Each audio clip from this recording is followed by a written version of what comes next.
Salut Sofiane. Hello.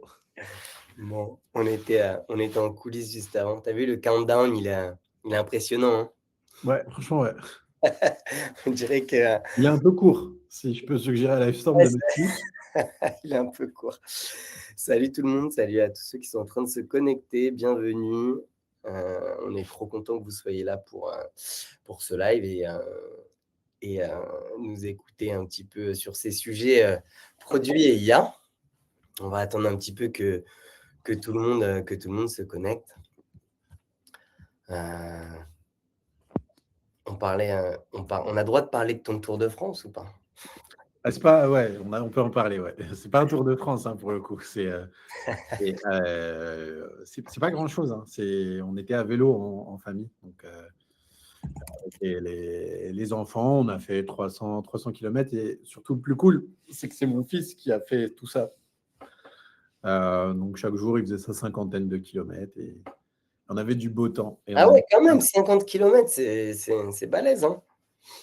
en vrai, pas tant. Je te jure, Non? on voit le nombre comme ça, mais sur un vélo, ça passe vite. Ouais, mais il est petit, lui. Ouais, lui, ouais, ouais, il est petit, il a un petit vélo, ça va moins vite. Mais Lui, c'est l'équivalent de 150 kilomètres pour nous, quoi. pas encore. Mais non, c'était très, très cool. Bah, c'est trop sympa, en tout cas, de faire ça. C'est vrai que, Mm, comme on disait tout à l'heure, c'est vraiment quand tu mélanges nature, sport et vacances, en fait, tu oublies tout, quoi. Bah ouais, c'est ça. Et puis, bon, ça fait du bien de découvrir un peu la France ou même de voyager, tu sais, à un rythme différent. Ouais, Donc, tu sais, en vélo, tu t'arrêtes où tu veux, tu fais ce que tu veux. bon, trop bien. Ça, c'est cool. Ça va, il a fait beau? Ouais, alors tu le vois pas, mais j'ai pas mal bronzé en vrai. Le coup qu'il y a eu Le Havre, j'ai pas mal bronzé. Bon, c'est cool parce que vélo sous la pluie avec les enfants, ça doit être quelque chose sinon. Ouais, non, franchement, on a eu 0 jour depuis. Bon, ok, ça marche. Eh ben, c'est une bonne chose. Bah, écoutez, moi, je propose quand même qu'on démarre. Avant de démarrer, bah, j'incite tout le monde à utiliser donc le petit onglet de chat que vous devez avoir pour bah, partager vos retours. Et puis pour les questions, il y a aussi un onglet dédié qui me permettra de pouvoir publier les questions sur l'écran. Comme ça, à la fois Sofiane et moi, on pourra les voir, les afficher et puis bah, répondre à vos questions au fur et à mesure. Donc, n'hésitez pas à utiliser cette section. Et puis, bah, écoute, Sofiane, je te laisse la main, je te laisse prendre la parole. Et puis, je sais pas si toi, tu peux passer les slides, mais bon, on va dire qu'on démarre comme ça. Puis si jamais, Ouais. n'hésite pas à me dire de passer les slides si tu peux pas le faire. Bah, j'ai l'impression que je peux parce que j'ai des flèches droite et gauche, mais on va voir si elles sont pas fausses. Bah, merci de m'accueillir pour le coup. C'est très cool de pouvoir partager ça parce que c'est quelque chose dont ça fait longtemps que je voulais partager. Donc, en gros, moi, c'est Sofiane, je suis VP Product chez Ringover et ce que je voudrais partager, c'est comment on arrive à construire notre produit au travers des communications. Là, on met l'accent sur sales, mais aussi de notre customer care. Donc, globalement, ce qu'on va voir, c'est bah, la genèse de tout ça. Je ne sais pas si la slide a changé, confirme-moi, Raphaël, comme ça. Oui, oui, elle a bien changé, ouais. Donc, c'est la genèse de tout ça. En fait, c'est globalement comment on s'est construit. Comment on a réussi à attaquer le marché avec les premiers retours. Et ensuite, comment on a enclenché la seconde pour pouvoir créer de la valeur et travailler sur nos différents produits grâce à l'IA. En 3 mots, c'est l'instant promo. Non, pas du tout.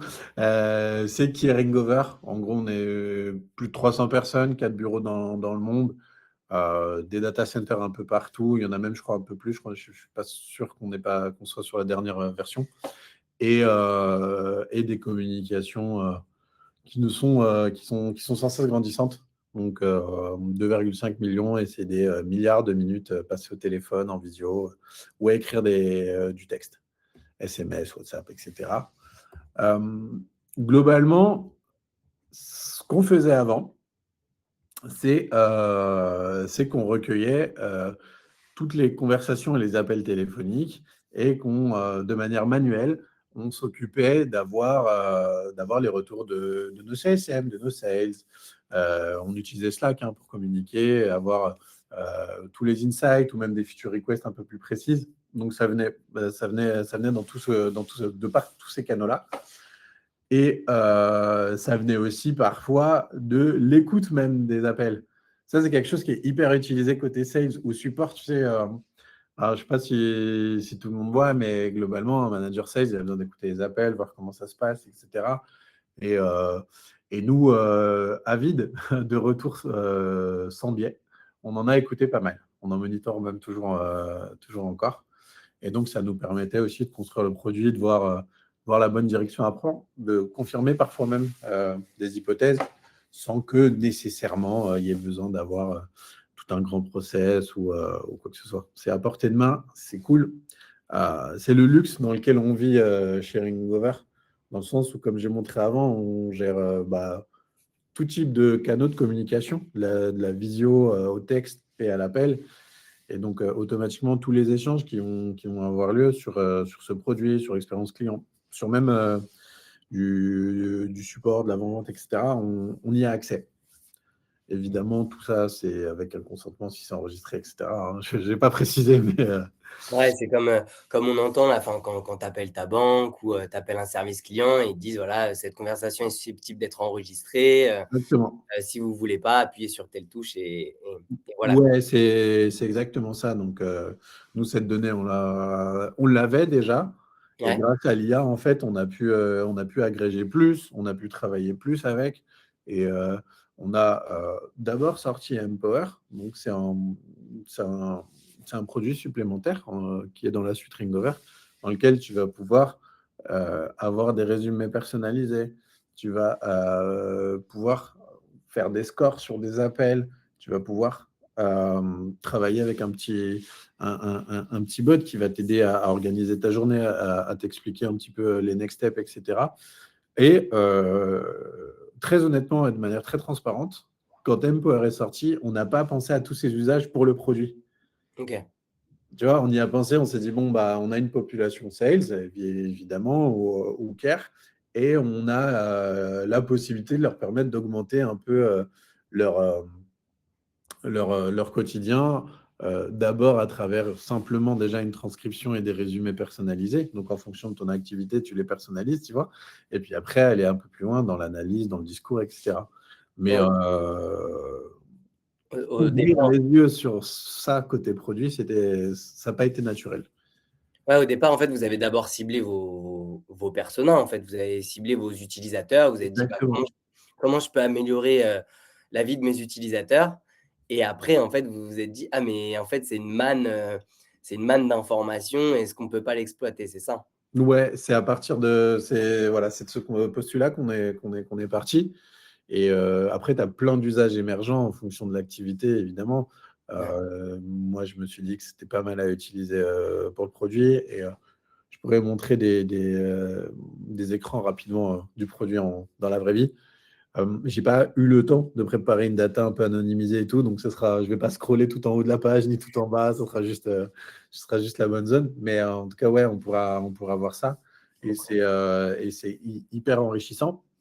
Donc, pour le coup, ça, c'est à dispo entre guillemets, du public, de tous nos clients qui prennent évidemment les bonnes formules. Mais nous, ce qu'on a à disposition, c'est un peu plus, évidemment, puisqu'on va avoir accès à une plus grande source, une plus grande base d'informations. Donc, et qu'on va pouvoir entrecouper avec Zendesk, par exemple, avec d'autres outils comme ça qui sont gérés par notre care, ou même Salesforce par nos sales. Donc, ça nous permet aussi d'entrecouper des choses et de voir des signaux produits qui sont un peu plus forts que ceux auxquels on serait attendu sur des interviews, etc. Et de la même manière, j'ai oublié de préciser, pardon, c'était juste la dernière slide, c'est juste un premier support d'introduction. On peut travailler aussi à implémenter des frameworks. Et donc, enfin, potentiellement, on connaît tous plein de frameworks produits, des types d'interviews, etc. on peut réutiliser ça aussi dedans. Et de tout ça, on en a fait des usages produits un peu plus forts. Ok, cool. Donc, je vais essayer de vous montrer ce qu'on en ressort. Je partage l'écran. N'hésite pas à me dire, Raph, si ça marche pas. Ouais, ça marche. Du coup, juste pour préciser, au départ, donc du coup, vous avez créé ces fonctionnalités pour les sales. Ouais, Là, l'écran qu'on voit, c'est l'écran pour l'équipe produit ou pour les sales aussi, ça? ça, c'est pour les sales. Tout ça, Ouais, là, c'est tout ce que je toujours voulais pour les montrer, sales. la possibilité de travailler ton framework, la possibilité d'avoir ton résumé de ces personnalisé. Donc, tu vois, quand tu es produit, tu peux très bien demander un résumé. Tu sais, tu peux prompter et configurer ton résumé. OK, Tu peux très bien lui demander une lecture plus produit que avant-vente, que support, etc. Tu vois, et d'un même appel, tu peux avoir 3 résumés différents en fonction. Et nous, nous c'est ce qu'on utilise quoi, pour avancer et pour justement se doter des meilleurs outils possibles. OK. Encore une fois, je suis dans le luxe. Et du coup, je sais pas si je suis trop en amont, mais ton équipe, elle utilise les outils comme les sales? Ou est-ce que vous avez créé une surcouche produit pour aller, justement, interroger, enfin récupérer ces insights et interroger ces Bah, clients finalement? mais depuis que notre meilleur ami est à disposition de tous, à savoir Claude, Ouais, tout est présent en DB, tout est logué et on a les API internes pour faire ça. OK. Potentiellement, il y a aussi sur l'API publique toutes les transcriptions, les résumés et tout. Mais nous, on se fait un petit digest qu'on reçoit et qu'on peut justement parcourir. C'est plus simple, c'est une petite page HTML. J'en ai ouvert une, je pourrais la montrer aussi juste après. Et, euh, et c'est vrai que c'est pas mal, tu vois, que c'est des usages, pour le coup, qui n'étaient pas prévus sur ce produit-là, donc c'est un usage émergent. Je voulais montrer la possibilité déjà de le faire mm, par défaut, tu vois, dans Empower, sans avoir besoin de config nécessaire ou de développement ou d'utiliser Claude. Et Ouais. après, évidemment, tu peux toujours aller plus loin avec l'IA encore plus, quoi. Donc ça, c'est un vrai avantage. OK, trop cool. Et, euh, et voilà. Et le truc, c'est que, alors, comme je le disais en intro, moi, la chance que j'ai, c'est qu'on vend une plateforme de communication augmentée par l'IA avec toute l'analyse et beaucoup d'autres choses, du coaching aussi, évidemment, et tout. Euh, le truc, et c'est ce que je remarque de plus en plus, c'est que mes premiers clients, c'était la porte à côté, c'était nos équipes de vente et de customer support. Ouais. Et, euh, et en fait, maintenant, c'est toujours eux mes premiers clients. Mais ça me permet d'effacer le biais. Et ça, c'est génial parce que ils connaissent le système en interne, ils connaissent leurs gars, ils connaissent les personnalités, ils savent que quand ils me parlent à moi, en fonction des sujets, j'ai plus ou moins d'appétence ou d'intérêt, ils savent tout ça très bien en fonction des différents PM et tout, c'est normal, hein, c'est humain. Euh, mais là, au moins, avec ça, j'ai vraiment un biais en moins qui est très fort. Alors, je ne vais pas dire que j'ai une analyse froide et une data froide, mais en tout cas, elle est pas biaisée. OK. Et ça, c'est royal.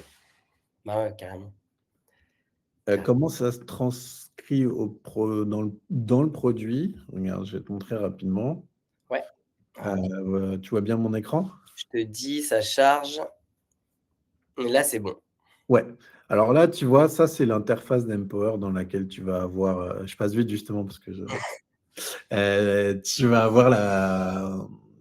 avoir un peu toute l'analyse d'un appel ou d'une visio. Là, je crois que c'était une visio que j'ai pris. OK. Ouais. Tu vas avoir ça. Donc, tu vas avoir, tu sais, la possibilité de choisir différents résumés. Donc, nous, en fonction des différents personas, tu as plusieurs choses. Et puis, au-delà de ça, les next steps, mais les next steps, elles sont plus passées pour le persona sales. Et puis après, tu as des questions clés, etc. Nous, on a besoin, on a créé ce moment-là, tu vois, feature request, comme ça, on voit ce qui arrive et tout ça. Et puis tu as même des technical issues si tu as des bugs et tout. Donc, on arrive à avoir en fait l'ensemble de la conversation sur le prisme du produit. Donc ça, OK, c'est cool. C'est fait juste par défaut. Tu as besoin tu fais une mini config et tu peux l'utiliser. Donc, donc là, juste pour clarifier, excuse-moi, ouais. hem, ça, c'est une sorte de transcript qui est catégorisé ensuite selon, bah, ce que vous avez prédéfini Ouais. d'un call avec, enfin entre un sales et un client, en fait? Ouais, alors là, c'est un solution engineer, donc c'est un sales avant-vente. OK, Et en fait, beh, tout le contenu de cet appel, c'est un appel de démo. OK, Tu vas le retrouver résumé sous plusieurs prismes différents. Tu peux avoir un résumé, donc comme je disais, un peu produit, un peu support, et cetera. OK. Hem, nous on l'utilise pour ça, mais tu peux très bien imaginer quelqu'un aux opérations qui va l'utiliser pour voir, bah, un peu quel est le process d'onboarding et des choses comme ça. Enfin, tu vois?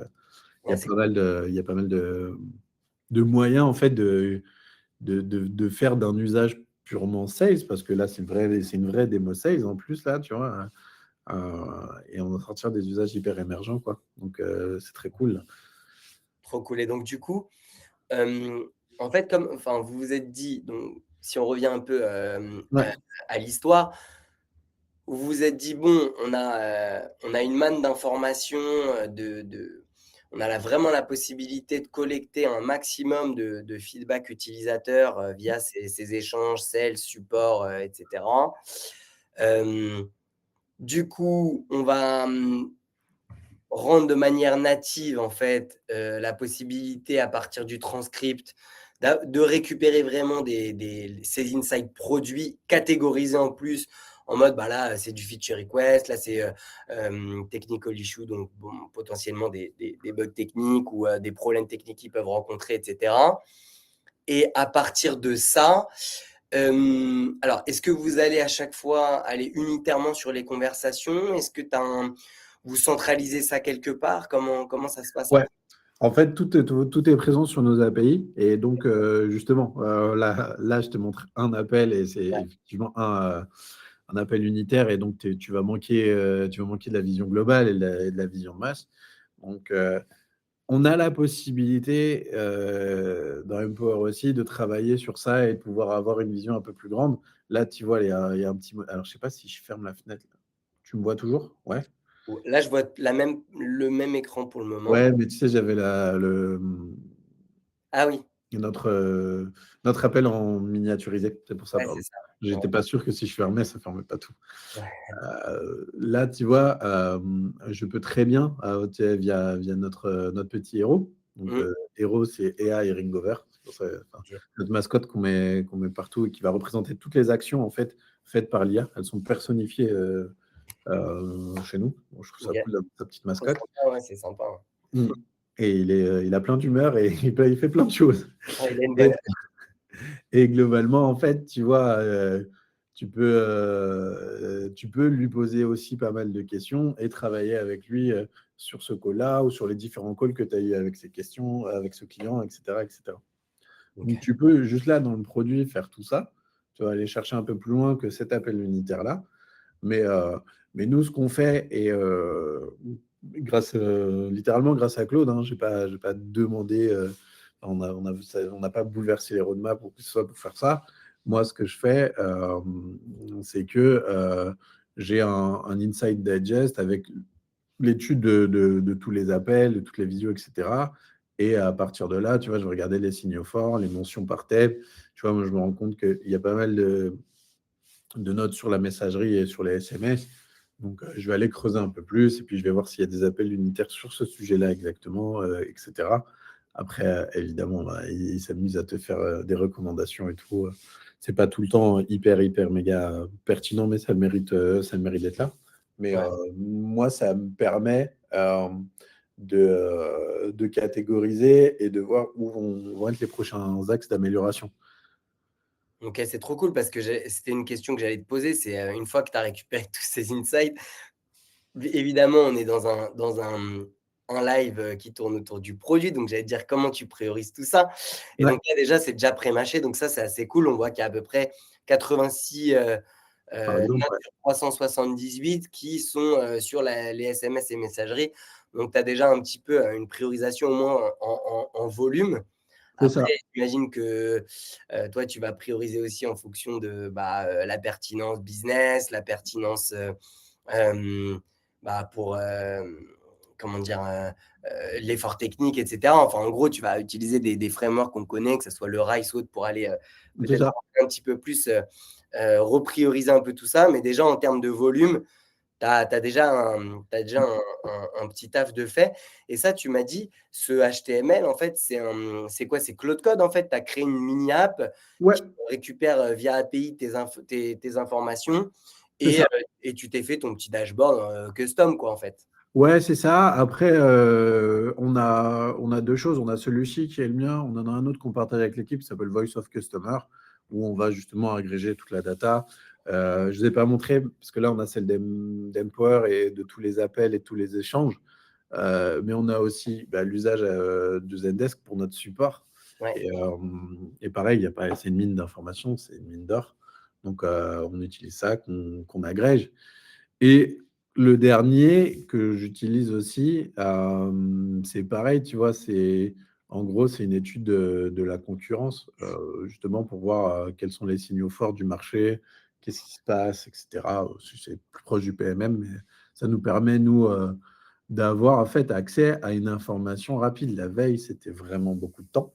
Ouais. L'étude des insights, c'était aussi beaucoup de temps. Et nous, en fait, une overview de la compétition et d'avoir une overview aussi de la santé de ton produit, tu vois, quelque part, ça nous permet de nous concentrer, en fait, un peu sur les vrais problèmes, quoi. Ah, c'est super cool et du coup, ton competitive morning brief là, Ouais, donc pareil, j'imagine que ça, tu l'as fait avec Claude. ah, Comment comment tu l'alimentes? Est-ce que c'est Claude qui vient à chaque fois ou est-ce que tu as un meeting derrière qui tourne? Est-ce que vous avez fait un non, mais c'est Claude à chaque fois, c'est du cowork. ouais, Euh, c'est accessible à tous, hein. D'ailleurs, je conseille à tous ceux du produit qu'on les licence et qui ont accès de le faire. C'est globalement, tu peux partager, enfin, tu présentes ton entreprise, ton poste, ton activité. Enfin, ça, c'est assez classique dans ton prompt, quoi. Et puis, ben, tu lui demandes d'aller chercher la concu, t'en proposer toujours des nouveaux. Je découvre souvent aussi des nouveaux acteurs sur le marché grâce à ça. OK. Donc, bon, c'est hyper simple à faire et vraiment, c'est un vrai, vrai gain de temps. Notamment, tu sais, quand tu n'as pas nécessairement d'équipes qui sont PMM, par exemple, ou quoi que ce soit, ben, ça te permet de faire ce petit pas en plus que tu n'aurais pas eu le temps de faire parce que tu es sur beaucoup d'urgence, etc. OK, trop cool et du coup, tu as un historique aussi un peu de enfin, quand tu fais j'enlève les slides comme ça on peut se parler en face à face, c'est plus sympa. Du coup, tu as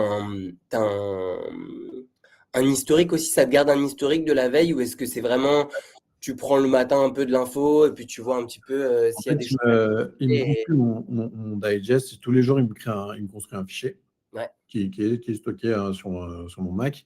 Et après, moi, je le lis tous les matins comme je vais sur n'importe quel réseau, quoi, au final. Et après, il prend en compte aussi les précédents pour voir s'il y a enfin, pour voir les tendances et les signaux faibles ou forts, justement. trop cool. Ouais, c'est vrai que, moi je t'ai parlé d'Edmonton, tout de suite, je suis rentré dans un truc un peu, on va dire, comment dire? D'amateur, un peu geek, on va dire, mais c'est vrai qu'avec Claude Cowork, en fait, c'est très, Ouais, c'est assez facile de mettre ça en place. Bon, il faut évidemment un peu bidouiller et avoir déjà un peu touché, mais c'est vrai qu'avec Claude Cowork, on peut faire des choses assez cool, assez rapidement. Et c'est une bonne pratique, ouais, c'est cool. Puis ça coûte pas super cher. Après, ouais, ça dépend, si c'est ouvert aussi. Alors après, les difficultés qu'on peut rencontrer, c'est, est-ce que, dans ta boîte, c'est heu, ça. ces écosystèmes sont ouverts ou pas? Mhm. Sachant que voilà, en fonction de ton cœur de métier, si tu es dans la banque, l'assurance, la Plus complet. défense, voilà, c'est plus compliqué, généralement d'avoir accès à ces outils-là. Alors parfois les entreprises créent des petites surcouches et tout ça, mais ou ont des IA qui tournent en local. Mais bon, quand on a la chance d'avoir Claude Cowork, enfin Claude Co Ouais, et ben ça, bon là, c'est l'instant confession aussi, enfin, ou promotion de l'entreprise, je sais pas. Mais nous, monté une équipe IA, je crois, en 2022 ou en 2023. On en avait une avec des chercheurs et tout ça.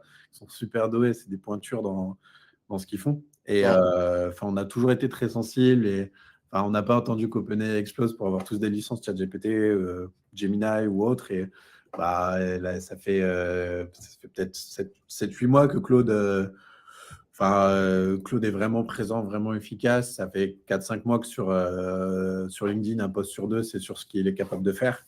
Et nous, on pousse l'usage de l'IA en entreprise, on pousse l'usage de ces nouveaux outils. Et en tout cas, au produit, ça permet tellement d'agréger beaucoup de choses, ça permet tellement de gagner pas mal de temps que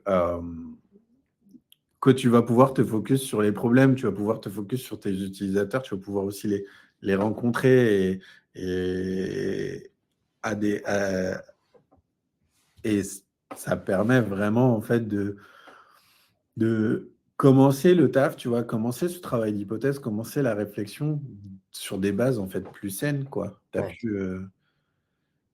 Moi je trouve que c'est génial, quoi.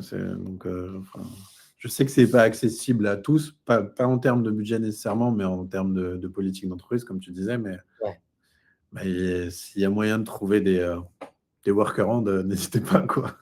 Ouais, non, c'est des super accélérateurs. Ce qui est sûr, c'est que enfin, ça permet d'aller plus vite. Moi, j'aime bien parler d'outils d'aide à la décision, plus que, tu vois, enfin, faut garder si on prend un terme un peu IA, faut garder le human in the loop.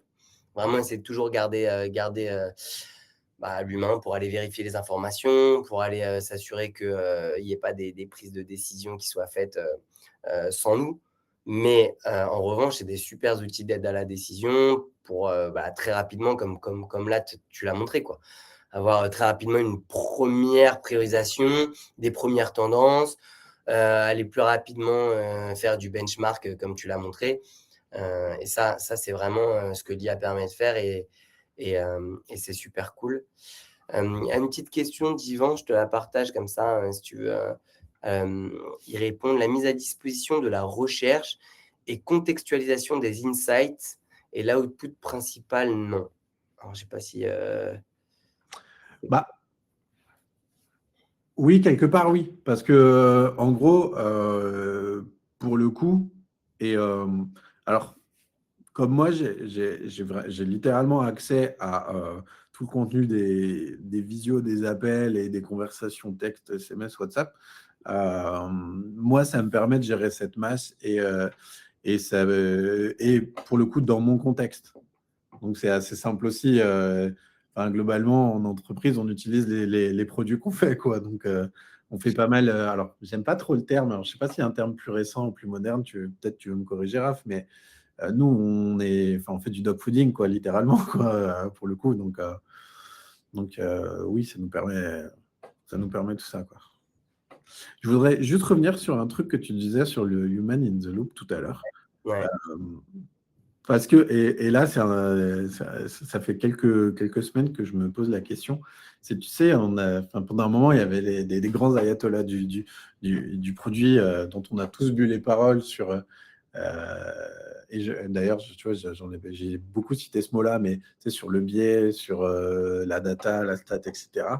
Et qu'il fallait éviter d'avoir. Enfin, le gut feeling, c'était quelque chose qu'il fallait un peu éviter de prendre ses décisions produits, quoi, tu vois. ouais, Bah, en fait, comme tu peux récupérer plus d'informations, tu peux éviter tous ces biais-là et tout ça, et ben, limite, parfois, ta performance en tant que product people, c'est presque ton instinct, c'est le gut feeling parfois, parce que tu peux tester vite, tu peux revenir vite, tu peux tout faire. Ben ouais, mais qu'est-ce qui te, qu'est-ce qui te drive, en fait, ben, ça va être aussi un petit peu ton instinct. Et c'est fou, je trouve que cette mécanisation des choses, ça rend plus humain presque le travail. Mais c'est un peu bizarre hein, ce que je dis. Hein. Enfin, c'est non, pas. non, mais je suis assez d'accord. Je pense qu'à un moment donné, on avait complètement enlevé un peu l'intuition de la priorisation, etc. Euh, avec, d'ailleurs, je sais pas si tu te rappelles un peu ce débat. Est-ce que vous êtes data-driven ou est-ce que vous êtes data-informed?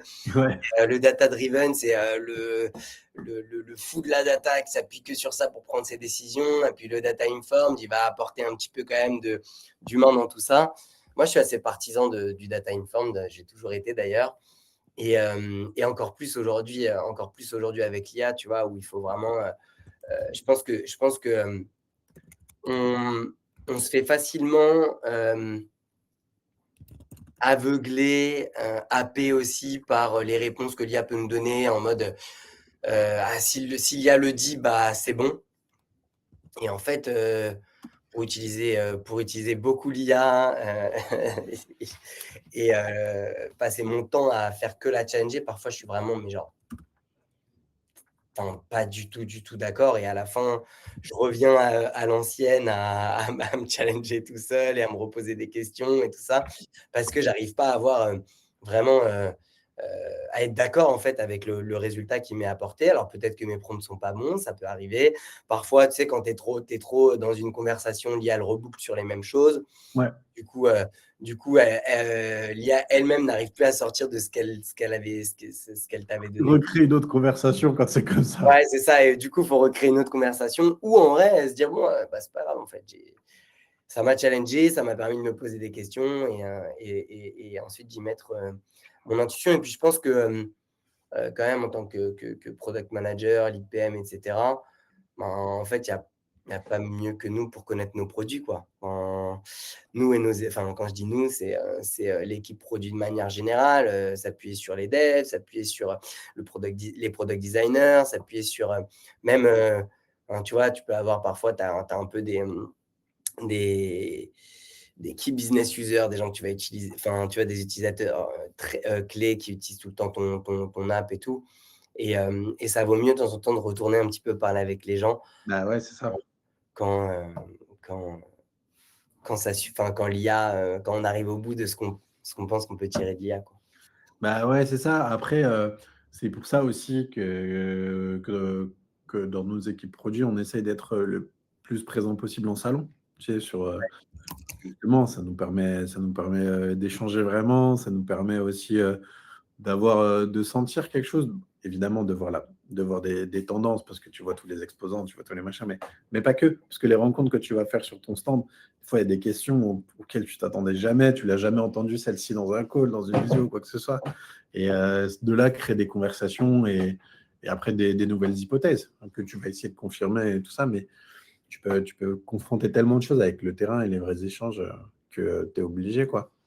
Mais Ça me fait penser à une chose, une petite question que j'ai envie de te poser, c'est est-ce que, donc dans ton process de discovery, habituellement, j'imagine, tu fais des sondages, des interviews, etc. Est-ce que, grâce à l'outil que vous avez mis en place de récupération d'insights grâce à l'outil Sales, est-ce qu'il y a un truc que tu n'avais vraiment pas décelé et que l'IA t'a mis en avant et tu t'es dit oh là là, on n'avait jamais vu ça, et en fait, c'était sous nos yeux depuis le début, ou est-ce que pour le moment, ça vient plutôt confirmer des choses que vous aviez déjà vues euh, ouais, alors il y a des choses qu'on a vues, mais pour le coup, alors c'est pas nécessairement sur la delivery ou sur la production de features de réponse à besoin, c'était plutôt sur l'offre commerciale, l'offre tarifaire, où il commence à...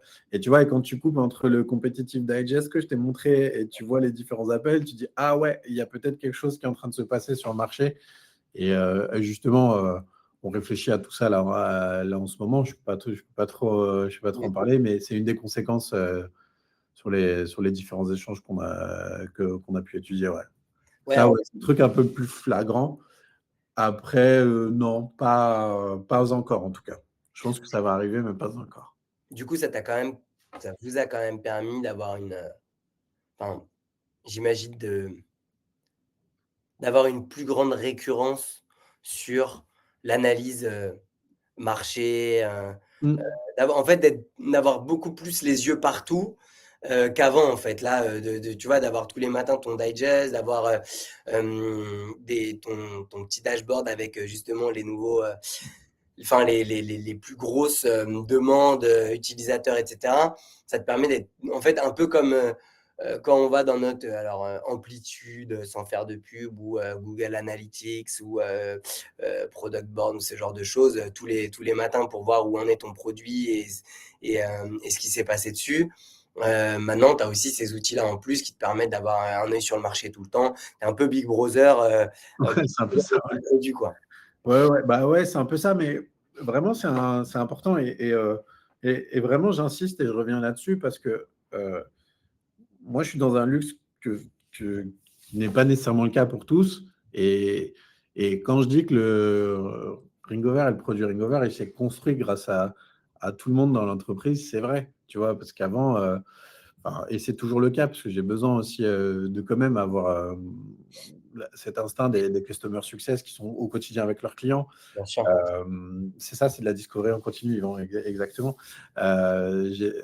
Tu vois, on écoutait des appels de sales, des appels de CSM, on les écoutait parce qu'on ça nous permet, on pouvait le faire, on pouvait faire une double écoute assez simplement. Ouais, Euh, et tout ce qu'on fait là avec l'IA, c'est l'extension de ça. C'est avant, ouais, bah ouais, tu passais 2 heures à écouter des appels ou voir des démos. Bah oui, bon, bah maintenant, peut-être qu'il y aura une démo qu'il va falloir voir parce que celle-ci, elle est hyper pertinente, mais qu'il y en a 10 autres où tu peux juste agréger et faire la synthèse de la donnée et ça te fait gagner une demi-journée dans la semaine, etc., etc. Tu vois, ouais. c'est, on essayait, mais je pense qu'il faut de toute façon, il faut être un peu Big Brother quelque part. Nous, on avait un accès assez facile à pas mal de données, et donc on l'a accéléré, quoi.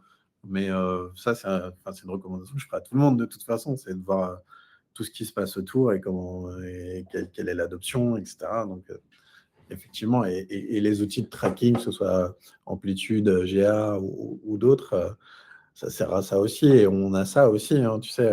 Ouais, bien sûr. Donc, Non, c'est intéressant, enfin, il y a Yvan qui disait, c'est de la discovery continue et ouais. c'est vrai que c'est très pertinent. C'est que, je on parlait aussi des big boss, des grands théoriciens du product management. Quand tu lis ces bouquins-là, tu as l'impression que tu fais pas du produit, tu vois? La réalité terrain, elle fait qu'il y a aussi il y a quand même, 80 des PM qui font plus de delivery que de discovery, dû à un manque de temps. Et Bah c'est vrai ouais. que là, bah, ça permet, de mettre en place une discovery continue sans trop d'efforts. Moi, je sais que, j'ai l'habitude, tu vois, de mettre des snapshots interviews, tu vois, dans la semaine ou dans le mois pour essayer quand même d'avoir toujours un contact avec mes utilisateurs. Heu, mais là, au moins, ça te permet, d'avoir des tendances et de savoir aussi quoi poser comme question, pendant tes interviews utilisateurs et c'est cool parce que ça te permet quand même d'aller vraiment beaucoup plus vite, je pense, et de savoir aussi tout de suite où aller, Mhm. sans enlever le côté humain. Je pense qu'effectivement, hem il y a des choses que tu peux pas percevoir, sans parler aux gens, en fait et donc Bah, je pense qu'il faut vraiment avoir, ce complément des 2, l'IA pour t'accélérer et te mettre en exergue certaines choses que tu as peut-être pas vues ou pour aller un petit peu plus vite et justement instaurer une discovery continue et de l'autre côté, continuer quand même à parler à tes utilisateurs parce que sinon tu risques de manquer des trucs, heu, liés à des biais ou des choses comme ça, des hallucinations de l'IA ou ce genre de choses, quoi. ouais, exactement. De toute façon, il faut toujours recouper et confirmer. Et il n'y a rien de mieux qu'une vraie conversation, qu'un vrai échange, hein. Ça, c'est clair, ça. Moi, je suis 100% aligné avec ça, pour le coup. Trop cool. Est-ce qu'il y a des questions? Je m'adresse un peu aux participants. Est-ce que vous avez des questions pour, Sofiane? Heu, si, si pas de questions, est-ce que toi, Sofiane, tu as des choses qu'on n'a pas vues, que tu voulais rajouter peut-être, Euh, je pense qu'on a fait un peu le tour dans mon activité et dans ce que ce que je voulais partager. Euh, Évidemment, l'IA, ça permet de faire beaucoup de choses. Nous, au produit, là, enfin, je t'ai montré comment on analysait les insights, comment on pouvait faire cette discovery sans limite, quoi, presque, et en continu. Euh, mais ça permet pas que ça. Tu vois, tu disais on faisait beaucoup de delivery aussi et que globalement, euh,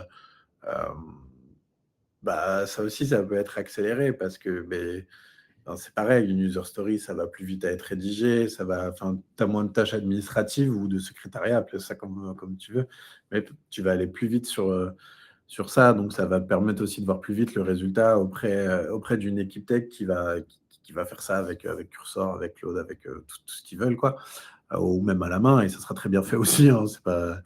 Donc, en fait, ce qui est bien là, c'est une époque, moi je trouve, qui est hyper cool au produit parce que tu peux tester vite, Mmh. tu peux agréger une connaissance que tu n'avais pas nécessairement avant. Ça permet d'accélérer ta relation aussi avec les autres services. Tu vois, donc, je parle de la tech, mais je peux très bien parler des sales, vu ce qu'on fait avec eux là en ce moment. Euh, tu vas, euh, Tu vas pouvoir même intervenir sur des domaines qui ne sont pas nécessairement les tiens, tu vois, et étendre les frontières. Nous, euh, Nous, on est là actuellement au produit. J'ai deux profils un peu exotiques, on va dire, qui sont arrivés dans l'équipe. On a un qui est un ingé entrepreneur et qui est là chez nous en tant que product manager. Et lui, c'est un builder, tu vois, il a l'habitude de construire ses trucs et tout. Donc, on va voir ce que ça donne. Je suis très confiant sur ces deux profils-là. Et j'en ai une seconde qui vient du product marketing et qui est passé PM. Et pareil, tu vois, elle a une connaissance, une chance de son métier que les autres n'ont pas nécessairement. Et elle va venir apporter tout ce qu'elle sait faire. Et je pense que entre guillemets, c'est peut-être pas le bon terme, mais les lacunes qu'on aurait sur une facette du métier ou l'autre, on peut les gommer ou les estomper un petit peu, tu vois, pour pouvoir tout de même continuer à avancer et tout. Et ça je trouve que c'est hyper cool de se dire, bah ouais, avant je faisais pas de design, bah, il y a que le design qui peut m'aider. Alors c'est pas super hein, pour le coup. Ou, C'est vrai. mais tu vois, bah ouais, avant, BMM, c'était compliqué. Travailler le discours, le sales enablement, travailler sur la mise en avant du produit, bah ouais, bah, je peux le faire un peu plus, je peux le faire un peu mieux. Euh, Avant, j'avais pas de main-d'œuvre, bah là, j'ai peut-être 10% ou 15% de mon temps à allouer supplémentaire pour faire ça, tu vois. Je trouve que c'est génial. On a de la chance d'avoir un métier multifacette, au sens où, enfin, je ne sais pas s'il y a beaucoup d'équipes plus transverses que le produit au sein d'une entreprise. En tout cas, c'est ce que j'aime à croire, tu vois. Un peu imbu de ma personne, c'est normal. Mais je me dis, ouais, qu'avec tous ces nouveaux usages, avec tout ce qu'on peut faire avec ces nouvelles technos, ça nous permet aussi vraiment d'étendre les frontières du produit, quoi. Donc, c'est très cool. Ouais, c'est marrant ce que tu dis parce qu'en fait, je trouve on n'a jamais été aussi proche de notre métier. C'est-à-dire qu'en fait, de la vraie définition de notre métier, c'est-à-dire que, tu sais, Fabrice Desmazeries, de The Fork, enfin Ouais. ex-CPO de Tiga, quand il décrivait, au tout début le product management, je ne sais pas si tu avais cette ref, il avait fait une analogie entre le M&M et le product management en disant qu'en gros, la cacahuète, c'est le product owner et puis ensuite tu avais, tous les vernis, toutes les couches, enfin en gros les goûts, différents, par-dessus et tu avais des gens effectivement qui avaient, on va dire un vernis plus data, d'autres un vernis plus engineering, d'autres un vernis plus, design, un vernis plus, enfin Exact. builder et cetera et en fait, bah, là on et je trouve que ça s'était beaucoup perdu. C'est devenu tu vois, c'était beaucoup plus, un PM, c'était déjà très delivery et puis, dans ce que j'avais pu voir, tu vois? Et puis, très disco. Enfin, en fait, tu avais, disco, stratégie et delivery classique, tu vois? Mais on perdait un peu le truc de: «Ah ouais, mais lui, il a un accent marketing, faut qu'il le mette en avant» ou «Lui, il a un accent engineering, faut qu'il le mette en avant». Je trouve qu'on l'avait un peu perdu et qu'on y revient et effectivement que, bah, pour des gens qui savent pas builder, c'est encore plus fou aujourd'hui. Enfin, je pense qu'il y a pas un PM aujourd'hui qui s'amuse pas avec, un Claude, un Cursor, un Lovable, un ce que tu veux pour aller, se faire des mini produits et c'est encore plus facile qu'avant, heu Ah ouais. et je spoil un peu, mais du coup, c'est un peu l'instant promo aussi, c'était pas prévu, mais j'ai 2 prochains lives qui arrivent J'en ai un dans 2 semaines avec Hugo Bloom qui va nous parler du PM 2.0 et justement un peu de ce côté, product builder. Donc, Mmh. comment le PM aujourd'hui, va de plus en plus, évoluer vers un rôle de product builder. En tout cas, c'est sa vision des choses. Donc ce serait intéressant de voir ça et je reçois aussi donc, dans un mois, un petit peu plus d'un mois, un des fondateurs du No Code France, enfin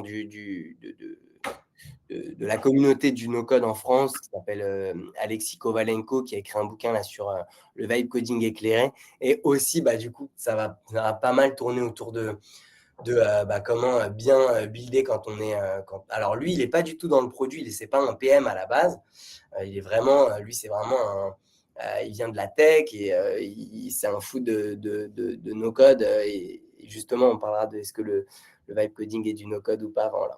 Il y a donc voilà, donc on va, Ouais, on va il y a des parler petites nuances quand même, ouais, c'est ce que j'allais dire. on va parler de tout ça justement avec ces 2 prochains intervenants et donc c'est cool parce que tu m'as fait une petite passe D sur sur les prochains sujets. C'est Mais pour moi. c'est nos je pense qu'on est tous concernés par ça en tant que product people et je parle de product manager, mais product designer, c'est pareil, hein, pour moi Ouais, aujourd'hui, comme tu dis, PMM aussi, enfin voilà, les frontières n'ont jamais été aussi fines et en même temps, je pense que chaque métier a toujours sa place et toujours son importance. En tout ça cas, fait pas disparaître les métiers et tu sais, c'est marrant que tu dis ça parce que moi, en ce moment, on a un fort discours de réassurance, euh, pas nécessairement en interne, heureusement, mais tu sais, on a des solutions de voice agent, de chat agent, etc. ouais, Et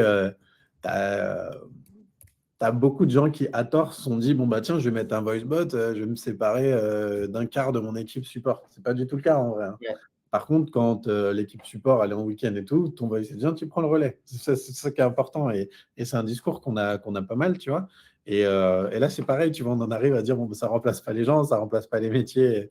Et effectivement, je donne un petit exemple. On a une équipe Product Advocacy ouais, qui a été montée en fin d'année dernière, tu vois, elle est toute récente chez nous. Euh, Grâce à l'IA, ben, le Help Center, il n'a jamais été fourni, autant fourni que maintenant. On est hyper réactif et on peut justement documenter un max de choses. La formation interne qui est faite, elle n'a jamais été aussi autant de qualité parce que justement, quand tu formes, enfin, si tu passes, enfin, tu passes sur des workshops en présentiel, tu vois, où tu as un vrai contact avec les gens et tout, et le support, il devient juste un objet, tu vois. C'est juste il a pas besoin d'être hyper présent, il n'a pas besoin parce que, ben, oui, tout a été fait, ta charge mentale, elle est ailleurs, elle est sur comment je vais appréhender les différents participants. Mais c'est tout bénef, quoi. Et elle performe super bien, cette équipe, notamment grâce aux différents usages que tu peux avoir avec l'IA et grâce à, enfin, je sais pas, il y a une baisse de la charge mentale grâce à ça, quoi. Et ils sont toujours, enfin, il n'y en aura pas moins, quoi, des gens comme ça. ouais, Ils carrément. sont juste plus performants. Je sais pas si tu avais entendu aussi, mais j'arrive pas à me rappeler du nom de la boîte, mais tu avais une boîte aux États-Unis qui avait viré, genre, je sais pas, 70 sales ou je sais plus, enfin, en gros, parce qu'ils avaient foutu des agents partout, tu vois. Plus c'était des sales ou du support. Et en fait, tu avais les clients qui appelaient le support, qui avaient des IA. Et en fait, les IA, alors elles arrivaient à répondre à 70% des questions les plus bateaux, type FAQ et tout ça, tu vois. Mais alors, dès qu'il y avait vraiment un problème compliqué à résoudre, bah, enfin, ça n'arrivait pas à les résoudre.